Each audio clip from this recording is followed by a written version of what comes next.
Morning, everyone. I hope that you guys are having Good a morning. good start to your week. Um, we have an exam this week.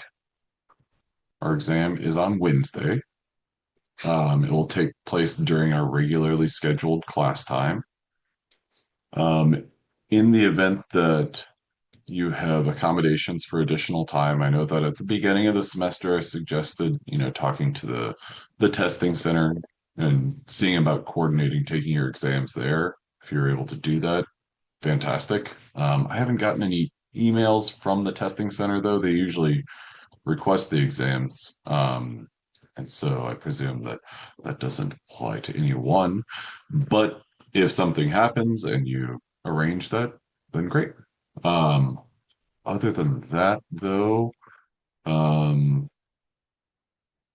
okay, so on the exam date, this Wednesday, um, you will have 1 hour to take the exam, so 60 minutes for the exam. I don't write an exam that should take more than that. I don't write an exam that should take that exact amount of time. Do we need to get our note card for the exam approved? Well, actually, during the testing period, I will prompt everyone because we're going to be on Zoom as well. I'm going to ask everyone to hold up their note card and I'll just kind of survey the class and look at them through because everyone will have their camera on so that I can see you. Their camera will be, of course, a second device like a phone or something like that.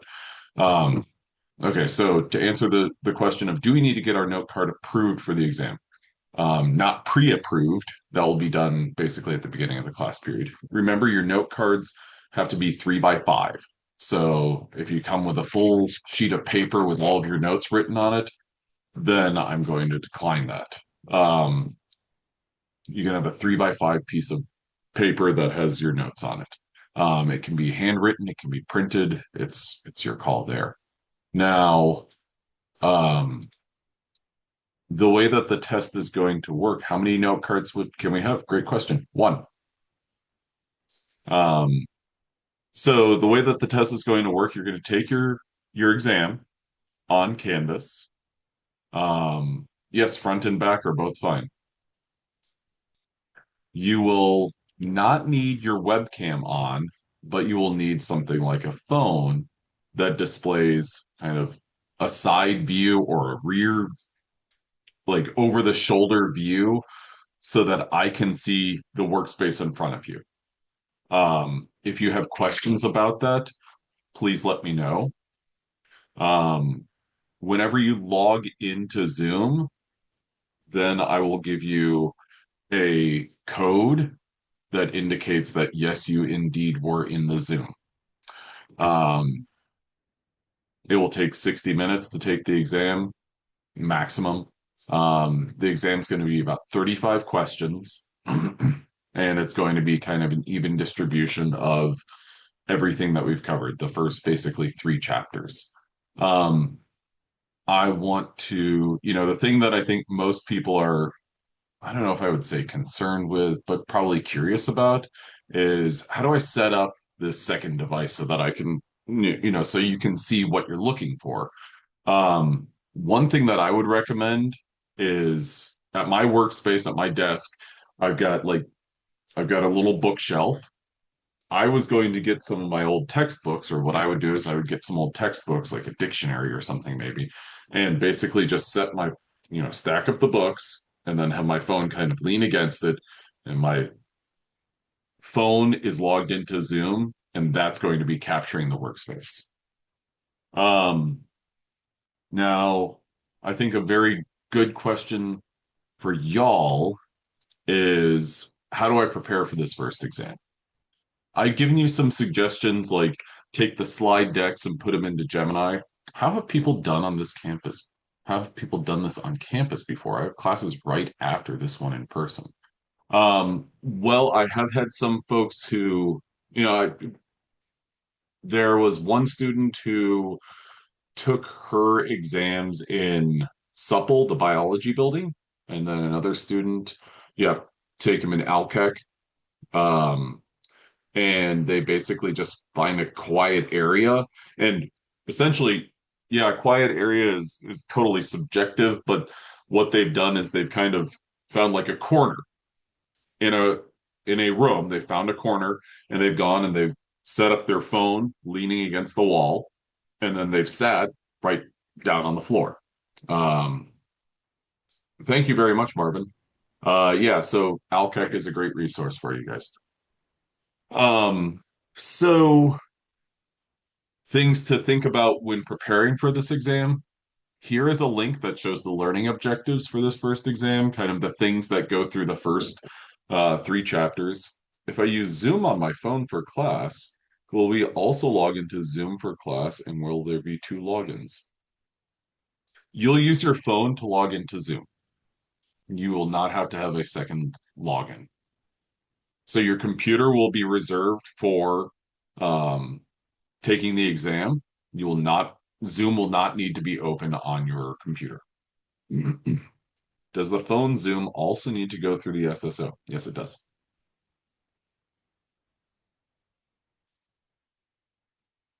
And so if you'd like, there's time tomorrow that if you are like, if you're nervous about, oh, well, I've never tried using SSO on my phone, um, I'll set up a time tomorrow that you can go ahead and make sure that you're good to go there. And I'll send out an announcement. And what I'll probably do is I'll probably just open up so the phone needs to be facing your workspace, right? Yes. It will go through SSO if you have the Zoom app on your phone. Thank you, Charlie.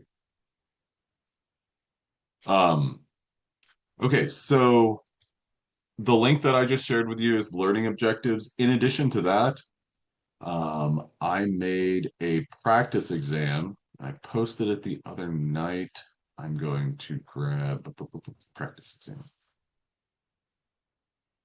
I'm going to share the link for this. Do you want it workspace or workspace and us in the camera? It'd be best if you can get both kind of where you are, but I understand that angles might be a little bit challenging. So chances are, well, one thing that I do need you to have is I need you to have notifications available, or you need to be able to hear if I send you a message on your phone. So if I send you a message through Zoom that will pop up on your phone, I need you to be responsive to that. Okay. Question. Private message question. Would we be able to use scratch paper? Yes. Can we use an iPad instead of a phone? That's fine. Basically, just a second device. Okay, now the next thing that I'm sending into the chat is the practice exam. With a test with 35 questions, do you think we could finish in 40 minutes? I have class at 11, but I'm thinking of taking it at home. I think that it's totally feasible to finish it in 40 minutes. Um, because and if you open up that link, I'm going to share my screen to show this link.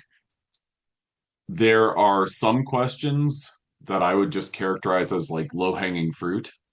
And what I mean by that is they're just like, they're not going to take you a minute. They're not going to take you 2 minutes. Like this first one. Which of the following is a chemical change? Ice melting, salt dissolving in water, nail rusting, or cutting a piece of paper. Ooh, well, that I know right off the top of my head, that's a nail rusting. Done. And obviously, I'm not going to give you the correct answers, or it's not going to show the correct answers. But um, if you think about the stuff that we've gone over and worked through this practice exam, I think that there's probably 10 questions that you're like, okay, I'm good on those. I can do those 10 questions in 5 minutes. In which case you're saving a lot of time. Then you're down to 25, and then it's like, okay, the next 10 questions, maybe that will take me 10 minutes. Okay, so we've done 20 questions in 15 minutes. The last 15, those will take me 20 minutes. Okay, cool. I'm done in 35 minutes. Just a rough kind of part of it. If there is something wrong with our Zoom setup, will you audibly address us? I will send if there's something wrong with your specific, um, and it doesn't seem like it's a symptom of the whole class, I'll try to send a message, and then if you don't respond, then I'll usually say something like, "Hey, everybody, check your phones." Um, And my timing on that is I'll send the message and I'll wait maybe 20 or 30 seconds. And, I can see you. So if you're like just focused in on your exam, I'm like, okay, well, you must not have heard that. So now I'm going to circle back and, hey, everybody, check your phones. Um, so there we go. All right. I'm sure there will be more questions, and by all means, please do not hesitate to ask them either through the class at the end of class or through email, and I will get back to you as soon as possible.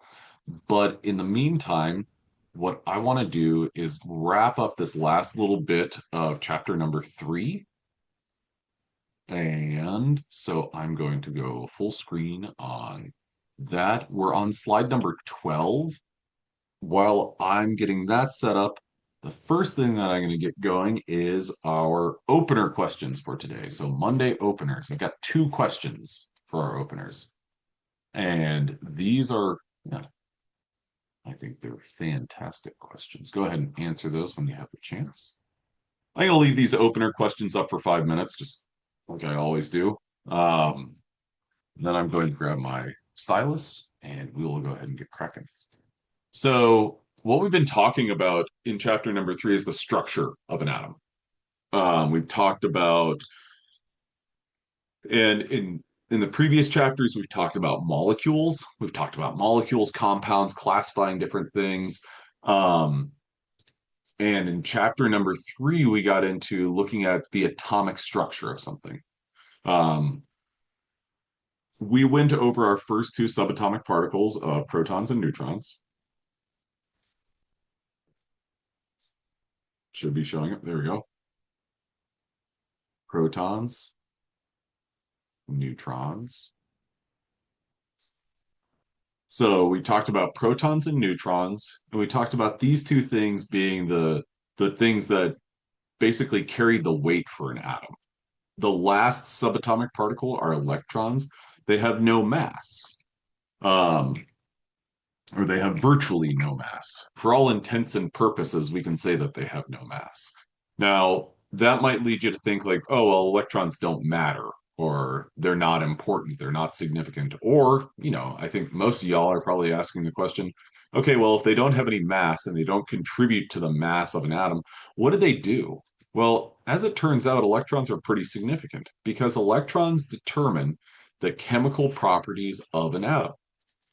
And I think that it's fair to say, okay, well, if they determine the chemical properties of an atom, then that probably means that they also determine the properties of a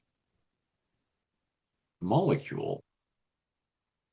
Because, well, the atoms that make up a molecule determine a molecule's properties. And so if electrons determine the property of an atom, they therefore kind of indirectly determine the properties of a molecule. Now, that's not all, but that is a part of it. Now, the first thing that I show you is it's a pretty classical thing to look at with respect to electrons and what they do. And I think that it's fair to look at this and say, like, oh, sweet, they make signs at bars. Awesome. We've got this great, colorful. Now, what I want to draw your attention to is this thing right here. This, if you can see on the screen, it reads spectral tube holder and power supply. Okay. Now, what this is this is plugged into the wall so you can send an electric current through it. But what is in here is a filament so that you basically are making a light. But then everything is removed from it except for H2 or hydrogen gas. Okay. H2 is hydrogen gas, just like O2 is oxygen gas. So when you inhale, you want O2. And H2 is an example of a element that is similar to O2. It likes to be paired up with one of itself in order to kind of continue on and exist. So my point here is that this electric filament, well, there is hydrogen gas in here. And could anyone add to the chat? I'm thinking of a band, and I'm thinking of a album cover that has a prism, a source of light. There we go. Thank you, Marvin.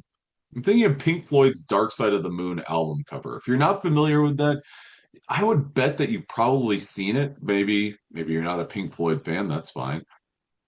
But what this shows is a prism, and on the left-hand side is a light source. This is white light. Exactly. Grayson, you're absolutely right. So we've got white light on one side, and then it hits this prism, and then a rainbow on the other side. Now, what's significant about that is that what this is showing is that this prism right here takes the white light and basically breaks it off and shows all of the different visible light that is present in that white light. So if you've ever heard something like, well, this is the absence of color and this is the presence of all colors. Well, what we're seeing here is that this white light is actually just made up of all of these different colors. Dark Side of the Moon, Pink Floyd, my dad would kill me if I didn't. That's respect. So what we're seeing here is that white light going in is actually a mixture of all of this rainbow or all of these rainbows of colors. Now, with that said, could anyone tell me in the chat what color do you think this is?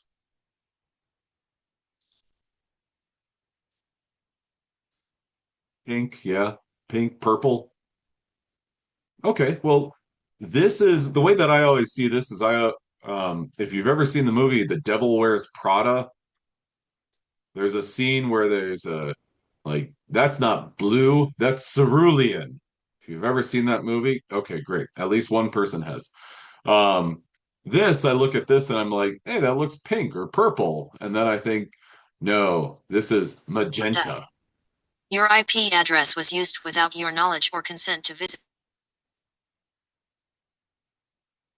Was that me? I don't think. Did anyone else hear that? I'm just gonna mute. Okay. I don't think that was me, but I don't. No, that wasn't me because that was okay. Um, at any rate, sorry. Sorry for distracting myself and or getting distracted. Okay. The point is, let's bring this back. Okay, so we have this magenta. Uh-oh, I don't like that. Magenta or purple, pink, whatever. Now, just like with the Dark Side of the Moon album cover, when you hold this white light up to the rainbow or up to the prism, that splits off and it's revealed that, oh, it's actually a multitude of, or a multiple, or it's a mixture of multiple colors. If we did that same thing, if we got a prism and held it up to this magenta, we would see, oh, well, there's actually blue. There's actually this lighter blue, maybe a cerulean, and then there's actually some red light in there. Can everyone give me a 7 in the chat if they see how, oh, okay, well, the color that we see right here is a mixture. And if that doesn't make sense, then, well, okay. Okay, so I'm seeing a bunch of 7s. Great. So it's a mixture of colors. So most things, most light sources, if you held them up to, or if you held a prism up to it, you'd see a distribution or a mixture of colors was present there. So that's what we see with this hydrogen line spectrum. Okay. Now, what I'm getting at, or what I want you to think about, is this is unique for hydrogen gas. And here, if we took the exact same thing, but replaced the hydrogen gas, which we have right here, with neon or nitrogen gas or helium gas, well, then the appearance of the color in that tube is going to be different. Then, if we held a prism up to those. The colors that are produced are going to be different as well. Now, what this shows is like, okay, cool, different gases produce different things. Similarly, if you had sources of these different materials, or if you had like examples of these metals, if you had boron, sodium, lithium, potassium, iron, barium, strontium, calcium, and copper, all just to capture, nine different examples there, and you lit them up. This is called a flame test. If you used a fire and exposed any of these metals to that fire, the flame is going to look different. Can everyone give me any emoji in the chat if you see how the colors of these different substances are different? Okay.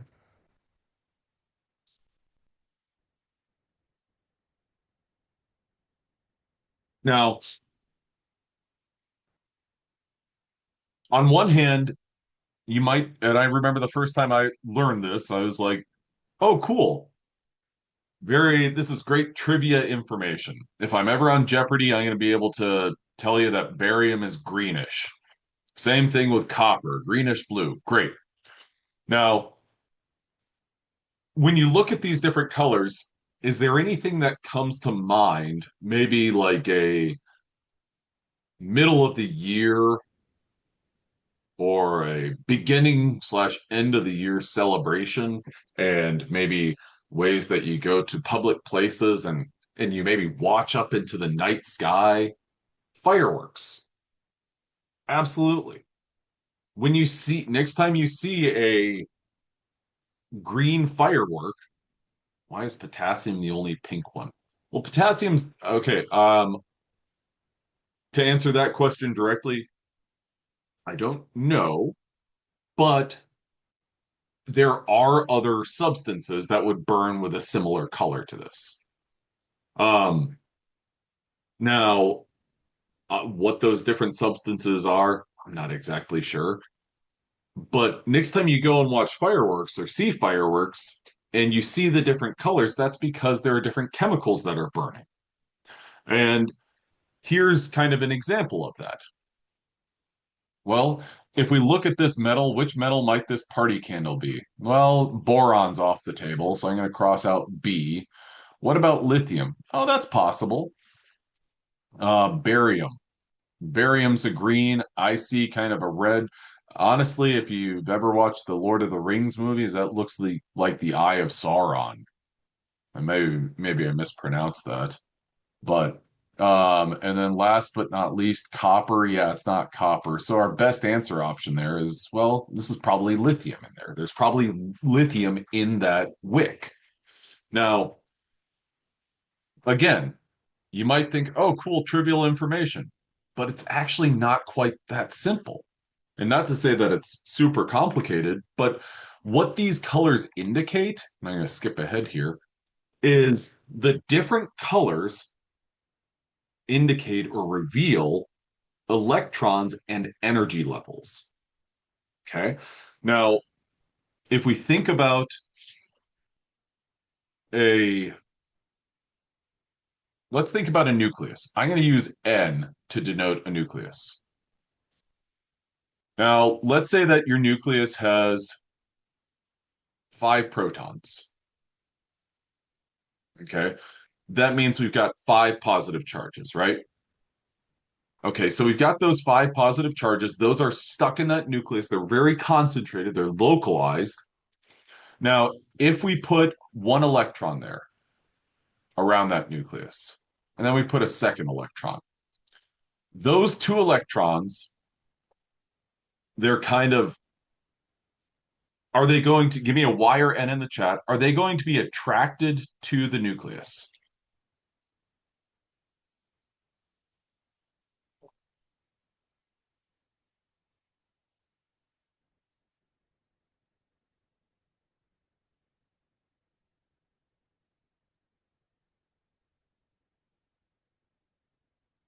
You sure? Let's think about the charges of an electron. Electrons are what? Negative. So tell me, what's the charge of a proton? And therefore, what's the charge of an a nucleus? Yeah, our protons and our and therefore our nucleus is going to be positively charged. So do you think that electrons will be attracted, these oppositely charged things, are they attracted to each other? Kind of like a magnet. Yeah, they'll be attracted to them. Okay. Now, these two electrons, they're going to be attracted to the nucleus, but they're also going to be repelled by one another. If I add a couple more electrons in here, let's say hypothetically that these first two electrons, they're pretty close to the nucleus. They're going to have the force of those five protons are going to be pulling those two electrons in, and then these two electrons out here, give me a wire end, will they feel any attractive force from the nucleus? Any at all? Yeah, a little bit. Now, these two electrons in the bigger circle, um, will they feel any repulsive forces from those inner electrons? This one and this one. If they're similarly charged, they're going to be repelling one another. So, yeah, this electron right here that I just put a circle around, sure, it's attracted to the nucleus, but it's also kind of being repelled by this electron and this electron. I always try to think about like I don't know, a sports analogy or some sort of parallel there. Um, but these two inner electrons, they're kind of guarding in some respects. Okay, so with that said, or with that in mind, if this electron right here is feeling a little bit less attraction to the nucleus as those inner ones are, do you think that this electron right here is being held in with the same energy as the inner ones? Y or N to the chat? No, it's not. So here's my analogy, and I hope that it lands properly. Um, I'm going to imagine if you would go with me on this journey, imagine that you're visualizing me. I'm going to target, and I have one of my kids. I'm the nucleus, and my one kid who is with me is the electron. And I can keep tabs on him pretty easily. It's like, okay, don't run away. You want to go look at the toys? We're gonna go look at the toys. And I can manage that situation pretty well. Now, let's imagine I go to Target another day and I have two of my kids. Again, I'm still the nucleus, I'm the positive charge, and I'm taking my 5-year-old and my 11-month-old. My 5-year-old is like, I want to go to the toys. My 11-month-old has, I need to change his diaper.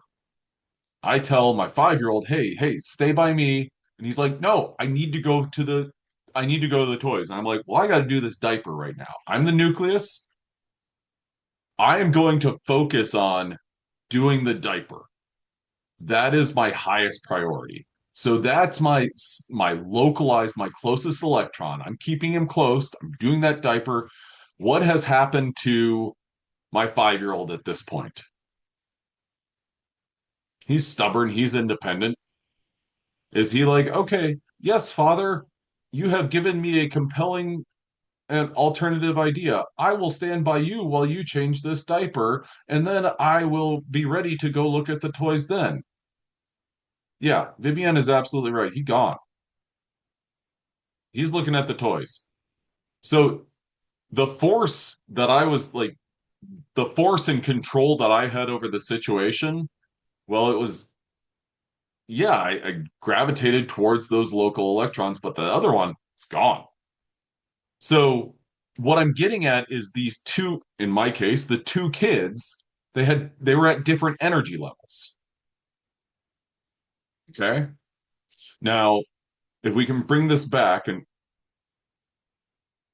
what happens whenever you send an electric current through a or send electricity through a gas, electrons go from their what are known as their ground states to excited states.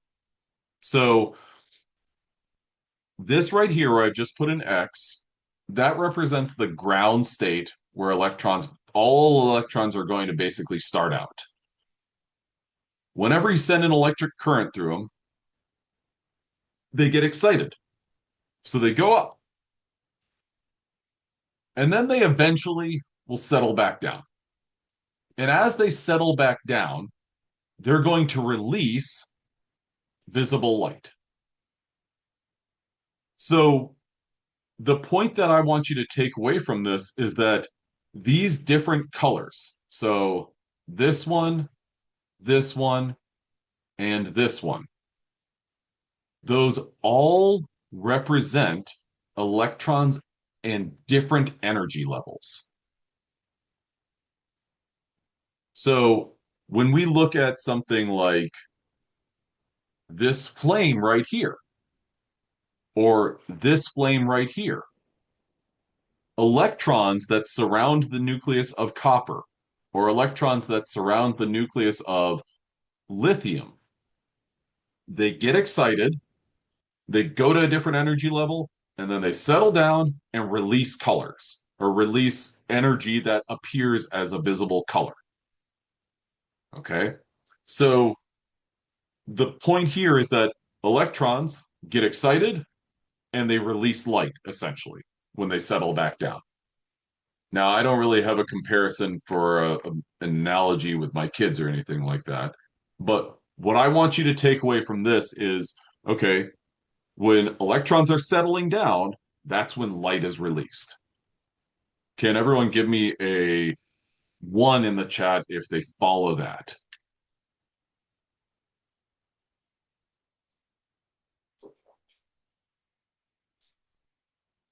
Okay. Now,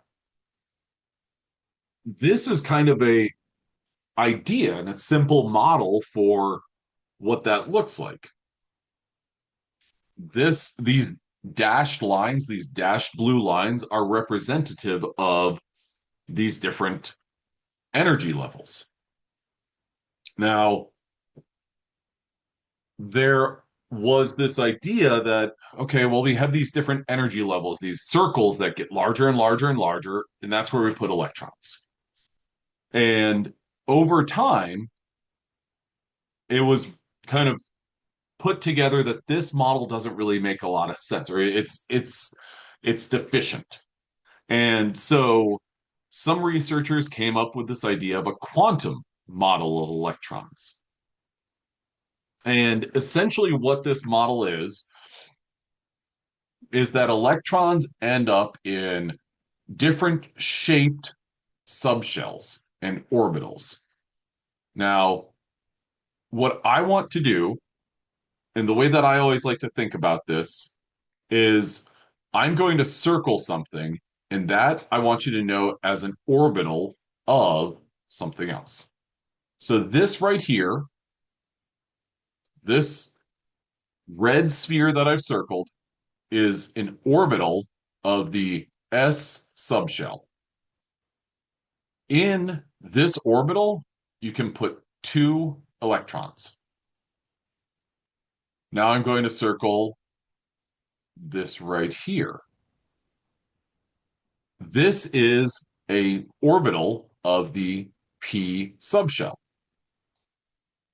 Go ahead and take a guess how many electrons you can put in there. The first answer that I got was two. And you're right, two is the correct answer. So I want you to come back to this idea at the top, which I didn't mention previously, but now I'm sharing it with you. Each orbital can hold a maximum of two electrons. So each of these things that I'm circling is where you can put two electrons. So now I'm going to ask you a little bit of a different question. I have circled all three orbitals of the p subshell. Now tell me, how many electrons can you put total in the p subshell? Six is absolutely right. Got a private, or I got a message. So the first two orbitals you circled hold a maximum of two. Absolutely. Now I'm going to circle something else, and I want you to tell me how many electrons it can hold.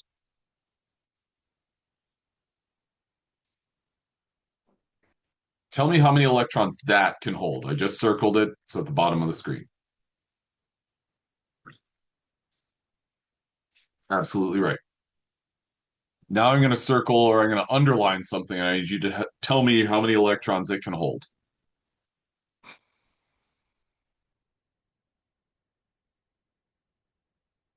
It's a tougher question. 14. Absolutely right. There are 14 electrons that can go in an F subshell. The reason why is, well, tell me how many orbitals are in the F subshell? 7. Okay. Now tell me how many electrons can fit in the D subshell? 10. Perfect. This is awesome. Great job. Okay. Now, this is this orbital theory is what this is known as, is tough. This is like really difficult to wrap your mind around.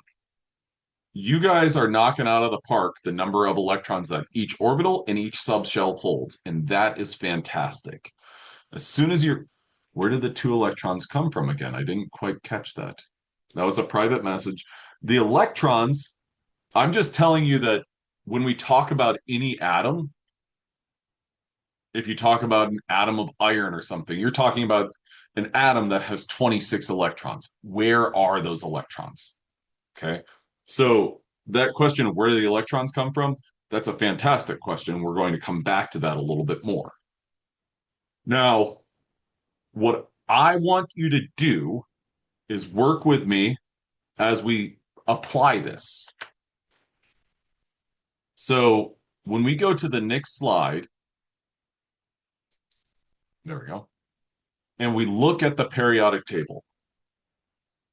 The periodic table is organized, and what I want you to recognize about it is that there are, well, yeah, there's some organization to it. Um, One thing that I want you to recognize is that on the far left-hand side, tell me how many columns wide is the red region of the periodic table. 2. Okay. Now, could anyone tell me what is the color of the block for helium, He?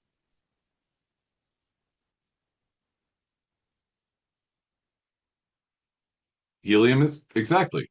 Helium is also red. Now, one of your classmates said, well, why isn't the red block 3 wide? Well, let's just do one thing and let's grab helium and move it over here to the left-hand side. And that makes it a little bit prettier. That's nicer because then it's all too wide. The reason that helium is over here is because helium has properties similar to the elements that are in this column. So that's why helium's over there. But one of the things that I want you to recognize is that this red region is known as the S block. Now, the S block is basically where you're going to put the first two electrons. So, what I want you guys to do with me is tell me, first of all, how many electrons does a neutral atom of helium have? Two. Got a question of what properties does helium have that make it sit away from hydrogen like that? It's a great question. One of those properties is that helium likes to exist. It's a noble gas. Noble gases, they like to exist as individual atoms. And a fair question is, okay, cool, but why? Well, the reason for that is because is they have a happy number of electrons. They are stable with the number of electrons that they have. And I'm happy that you're asking this because this relates to, well, the two electrons that helium has. Helium, an atom of helium has two protons, and it's also got two electrons. So helium's electrons are going to be found, all of them, all of the helium electrons. Does anyone want to guess what orbital and what subshell? What subshell will those two electrons be found in for helium? S. So helium has what's known as an electron configuration that is 1s2. So what we're saying is helium has two electrons. Those two electrons are found in an orbital in the s subshell. And arguably, or simply put, it's the first orbital of the s subshell. Okay. Does that make sense for everyone? Could you give me a cue if that makes sense?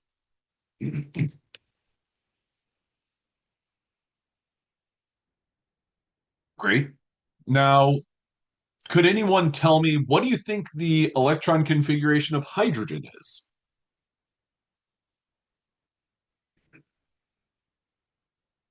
Using that same sort of format, we used 1s2. Cameron, you're absolutely right. 1s1. So hydrogen, and I know that it's on here. So if you're like, oh, I just see it on the screen, you're fine. Okay, don't worry about that. But when we think about a hydrogen atom, hydrogen has one proton, one electron. Where is that electron? That is in the 1s orbital or the s subshell, the first orbital. Okay. Now, when we talk about something like, I'm going to jump onto beryllium, Be. The colors of the periodic table are coded. Grayson, you're absolutely right. And we're going to get through that in just a moment, but that's a good pattern to recognize there. Okay, so beryllium. An atom of beryllium has four protons. Okay. Now, if this is neutral, it's going to have four electrons. What we want to do is we want to say, okay, well, we're building an atom. We're I always like to think about it as you have an atom with a certain number of protons. We're going to build up from there. Okay. So we've got to put the first two electrons in a place as close to the nucleus as possible. And that place that is closest to the nucleus as possible is the 1s or the first orbital of the s subshell. So 1s2. Because beryllium has four electrons, this 1s2 accounts for two of them. So now we have two more electrons that we need to place. Can everyone give me a P in the chat if I follow the 1s2 at this point?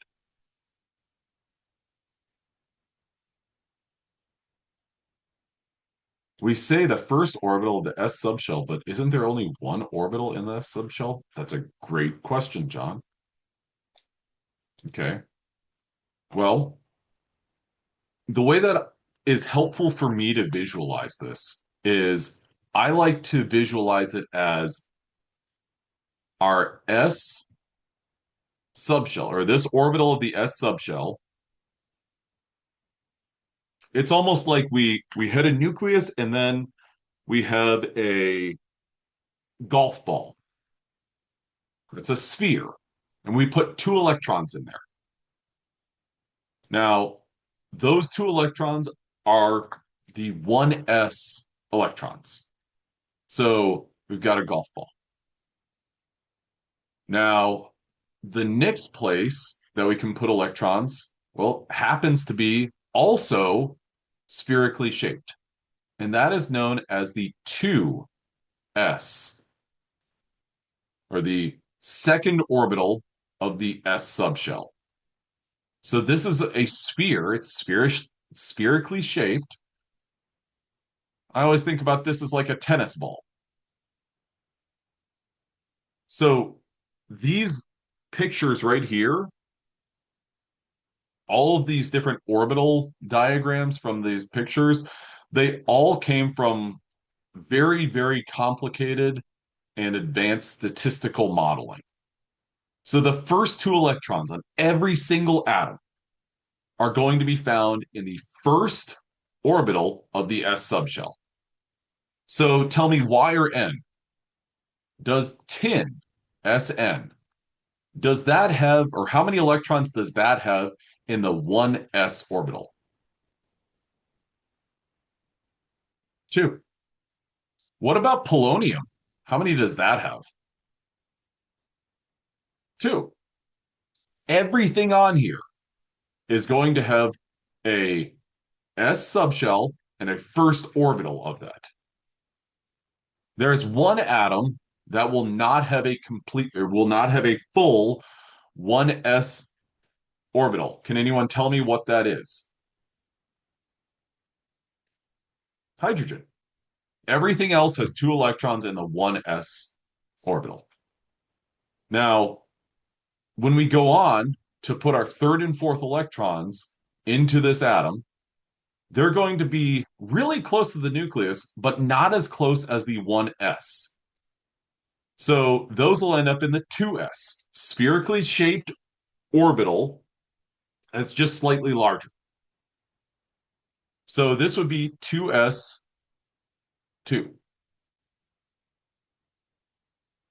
Now, that is beryllium. That accounts for all four electrons. The place that we're going to go after our 2s subshell, or our 2s orbital, is we're going to go on to what is known as the 2p subshell. And we're going to go to the p subshell with the 2p orbital. Now, before we go there, I want to give you a little bit of an idea of how we can do some of these things on the periodic table. 1, 2, 3, 4, 5, 6, 7.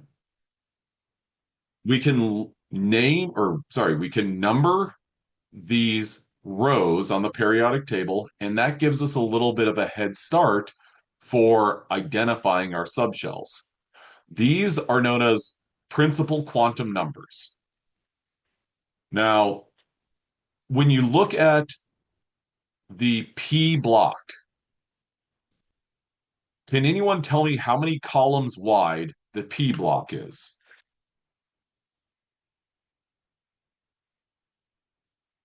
6. Okay. Now, can anyone tell me, by looking at the P subshell, how many electrons can the P subshell hold, or a P subshell hold? 6. There's 3 orbitals. Each one of those 3 orbitals can hold 2 electrons, so that gets us to 6. Now, everybody close your eyes for just a second. Okay, well, I can tell you right now that I know not everyone's closing their eyes, because you have one classmate who is on video who did not close their eyes. So anyway, but I presume everyone has closed their eyes. Okay, open your eyes. I'm going to give you an electron configuration, and There is a bonus point on your first exam if you guys get this right. And again, this isn't like you have to get it right, and I'm going to do so by any means necessary. I'm going to give you an electron configuration. While I'm writing this out, I want you to be thinking about, okay, well, 1s2, he's written that, so that is the electron configuration for helium. But now I'm going to add 2s2. Okay, that's beryllium. If he were to stop right there, then the answer would be beryllium. But I'm going to go on to 2p. Let's go with 5. And I want you to think about this and tell me. Okay, sorry. Um, I understand that there is a little bit of a tape delay, so that probably contributed to not everyone closing their eyes whenever I said so. So you guys are good. Don't worry. Okay, so we've got 1s2, 2s2, 2p5. Could anyone tell me the identity of the element that has this electron configuration? Fluorine. Spot on. You're absolutely right. This is fluorine. So I will make a note. Good job, everyone.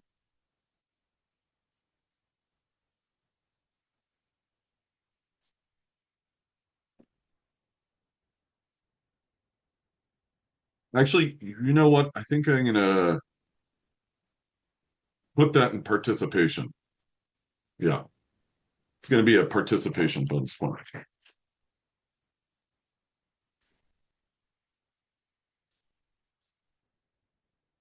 Okay. Now, if I go on and I say, well, how did I get at that? You might be looking at this and what I want to draw the connection to.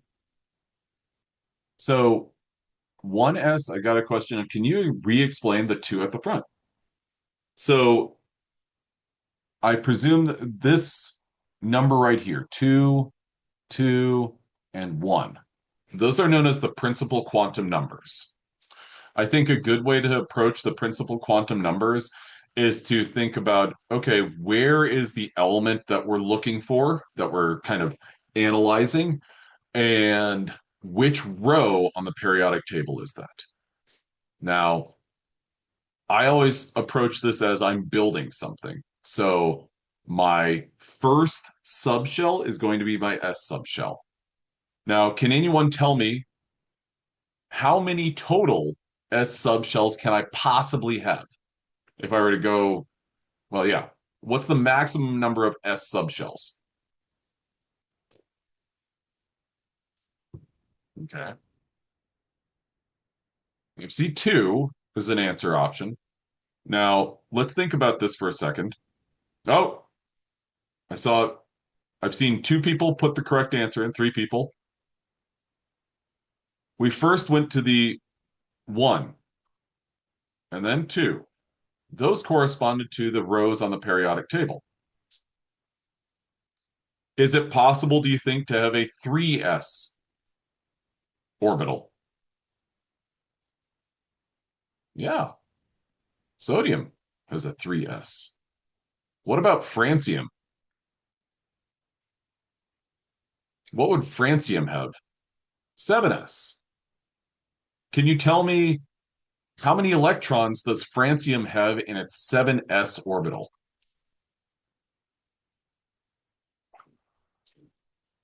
Francium? It's in column 1.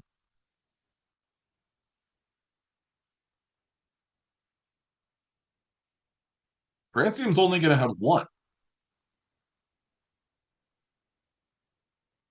Now, if we were to look at strontium, strontium's in column 2. Question, Y or N? Will strontium have any electrons in the 6s orbital? So that S subshell 6. No, it will not. Strontium will not. Okay. So then tell me what's the number that corresponds to strontium's highest S subshell. 5. How many electrons will strontium have in its s subshell or its 5s orbital? 2. Absolutely correct. Okay. So if I were to ask you something like, oh, well, what is the electron configuration for chlorine? Then we're going to go through this. We're going to build up. We've got the first subshell, our 1s2 orbital, our 1s orbital with 2 electrons in it. Then we've got our 2s orbital with 2 electrons in it. Then we're going to jump across to the p block.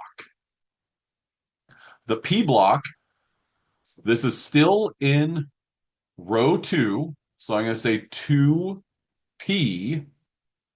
That is 6 wide, so I can get there. So 2p6.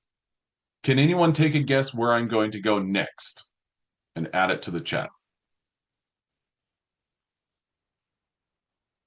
3s. Awesome. We're moving across the periodic table, and then when we get all the way across, it's almost like we're a typewriter, and we go ding down to the next line. And yes, I did reference a typewriter, but typewriters are older than me, so I'm not completely. I never used a type. Well, I did really. What is 6 wide? Well, the width of the P block, it's 6 columns wide. So it's those columns represent different elements and different kind of groupings of elements. Grayson, first I read your message as I always wanted to be a typewriter, and then I had to reread I've always wanted a typewriter. Fair enough. That makes more sense than I've wanted to be a typewriter. That was confusing for me. Okay, so we've got the 3s2. And remember, we're going for what is the electron configuration of chlorine. Now, we've got 3s2, and we're jumping across. We're using our principal quantum number 3, and then we're going to 3. Our subshell in this block is the P block, so it's 3p, and we have 5.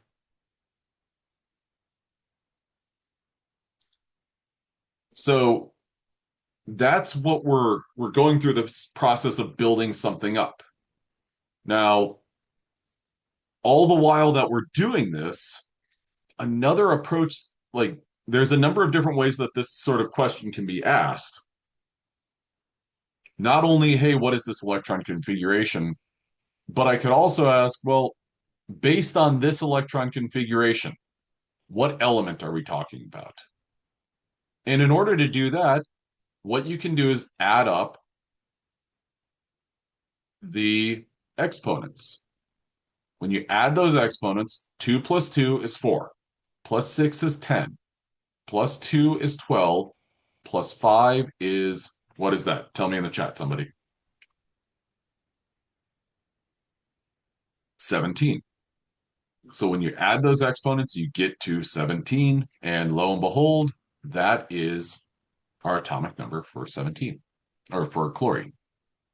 Okay, now what I want you guys to be able to do is to know the maximum number of electrons that each subshell can hold. So the S subshell, any S subshell, the 1s, the 2s, the 3s, the 4s, those all have a maximum of 2 electrons. The P subshell corresponds to the P block. Each P subshell can hold a maximum of 6 electrons. The D subshell, or the D block in the middle here, well, that is 10 wide. Each one of these orbitals can hold 2 electrons. There's 5 of them. They can hold 10 total electrons. The F subshell, look down at the F block. Well, that is 14 wide, in which case There are 7 different kind of permutations. They hold 14 total electrons. Now, for the questions that you guys should anticipate, first of all, I'm going to launch this poll question. This poll question is, how many electrons fit in the S subshell? And whenever I word a question like that, I'm referencing like I'm referencing a single one of those. So with that, and yeah, I've got one more question or two more actually. Um, could anyone tell me? Actually, no. Actually, what we're going to do now is move on to the valence electrons. Give me a Y or N in the chat if you've ever heard the term valence electrons. Okay. Your valence electrons are commonly known as your outermost electrons. Those are, if we can go back to the example of me taking my kids to Target, the valence electrons are the ones that are farthest from the nucleus. So that would be my 5-year-old whenever I'm changing my 11-month-old diaper or 11-month-old's diaper. So valence electrons are the outermost electrons. Now, if we think about this in terms of, well, let's go with chlorine. With the electron configuration for chlorine, we have 1s2, 2s2, 2p6, 3s2, 3p5. Now, you might be looking at this and thinking, oh, okay, well, the outermost ones, those have to be this p subshell. And it's actually not that simple. When it comes to these p block elements, when we're referring to the outermost electrons, we're referring to the ones in the S and the P combined. So what that means is these right here are your core electrons, and these right here are your valence. So your valence electrons are the ones that are farthest from the nucleus. Now, these are the electrons that really determine the chemical properties of an atom. The last digit of the group number is the total number of valence electrons that an atom has. So when you see the periodic table, which the one that you guys will have on your exams, I think that I shared that link. If I didn't, I will.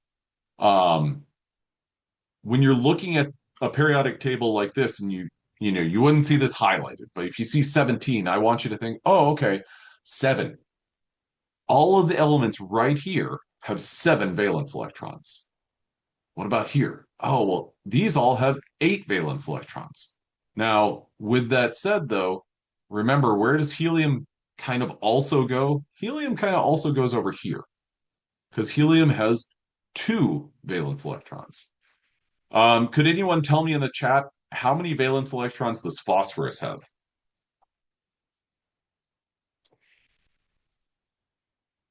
5.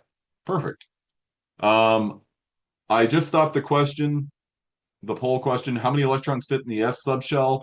93% of the class answered correctly that it was 2. Now, I've got another poll question up, and this one I want you to also be familiar with.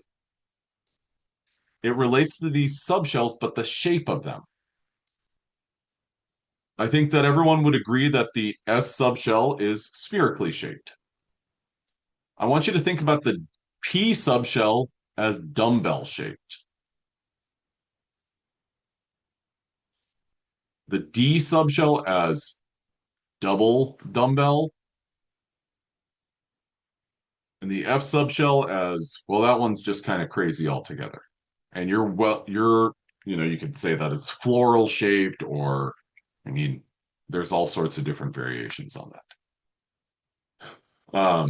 But when we look at the periodic table, I want you to be able to determine how many valence electrons something has. And I want you to be able to come up with that number pretty quickly because that tells us about, well, does something gain or lose electrons?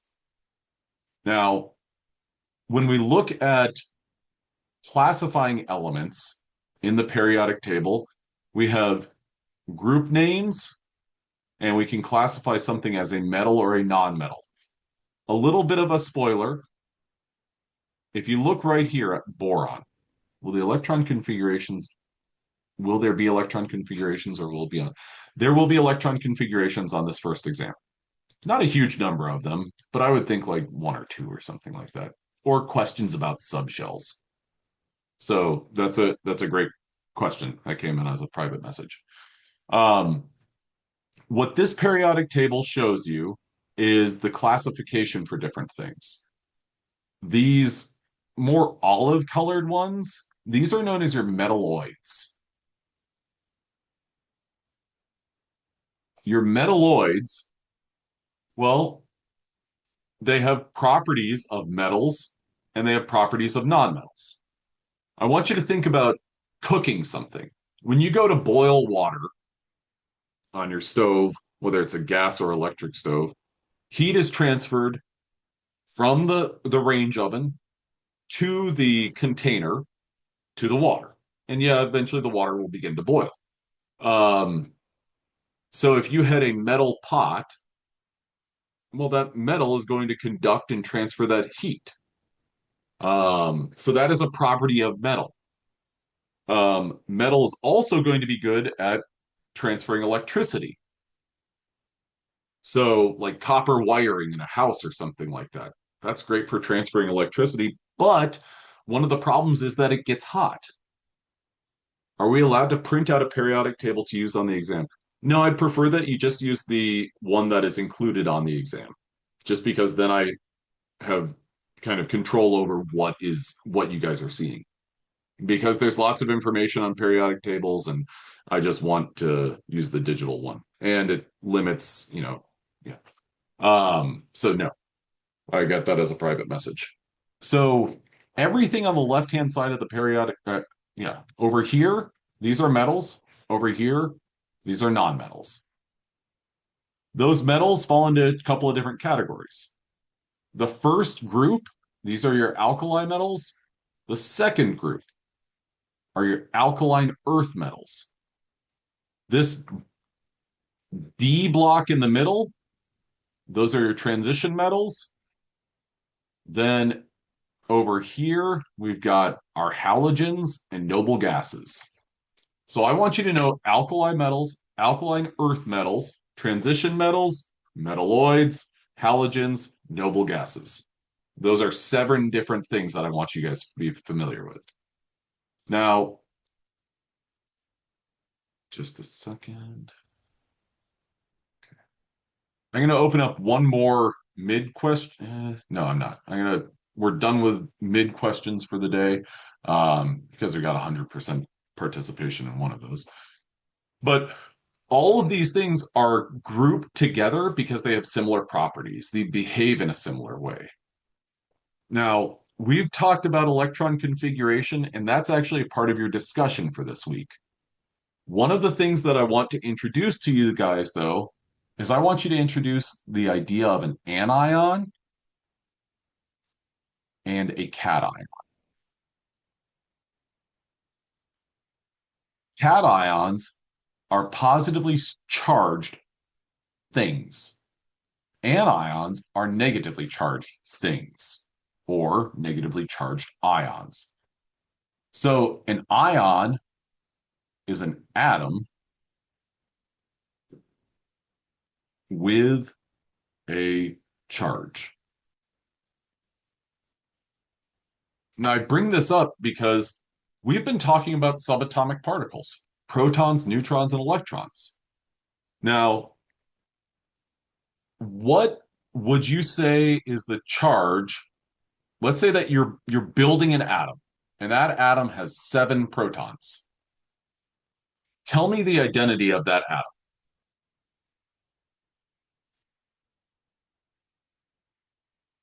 Nitrogen. Spot on. Okay. Now, based on what I've told you, what's the charge of this so far? We've got 7 protons and stopped.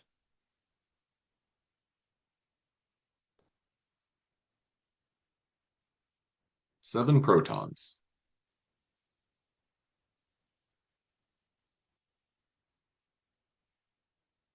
7 plus. It's positive. Will all of this, will all of this and everything we need to know be on the practice exam? You should use your practice exam to prepare for the exam. That's your, yeah.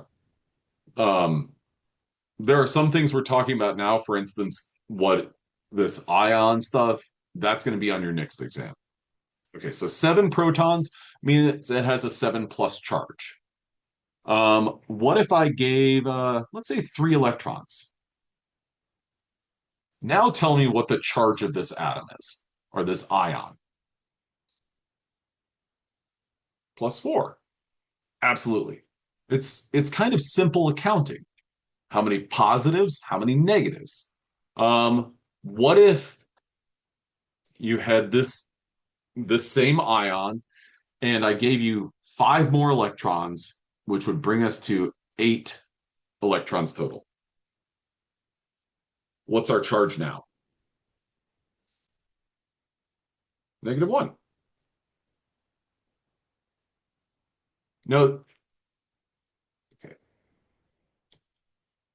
I got a private message. I'm getting confused. Where are we getting +4 from? So we are balancing and accounting for how many positive charges and how many negative charges. The example that I gave just a moment ago was 7 protons. You're making an atom with 7 protons and 3 electrons. The 7 protons are 7 positive charges, and the 3 electrons are 3 negative charges. So those 3 electrons essentially cancel out 3 protons, leaving us behind with 4 plus. Okay, then I got a private message. So we won't have a quiz 3. It'll only be in the exam for the week. No, we do have a quiz 3 that is posted. I don't think I added the hyperlink to our homepage yet, though. Okay, the person who asked about the charges, is this now making sense? So now we have 7 positives and 8 negatives. What's the charge of this? Everyone chimed in with -1. Great. Okay, so this is kind of the, oh, and last thing, um, I showed you guys this link before. I showed you this screenshot before. These are different metals: lithium, sodium, and potassium. And they're all dropped in water and they all have different reactivities. As you move down a group or a row on the periodic table, things become more reactive and they have more of that property. So if you drop lithium into water, it's going to maybe produce a little bit of heat and you're going to hear it and you're going to see bubbles form. But when you get to something like potassium, it's much more violent. If you were to go on to like rubidium, cesium, or francium, it'd be even more violent. Okay, so that's what I've got for today. We're stopping a little bit early. The note card is 3 by 5. I'm going to go ahead and stop my recording. And oh, actually, sorry, I've got the closer questions. So go ahead and answer those. But as soon as you answer those closer questions, I hope you have a great day. Oh, and we talked about, yeah,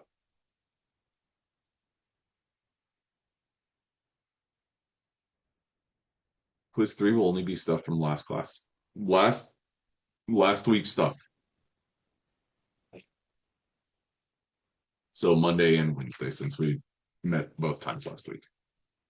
But I'm going to stop my recording right now.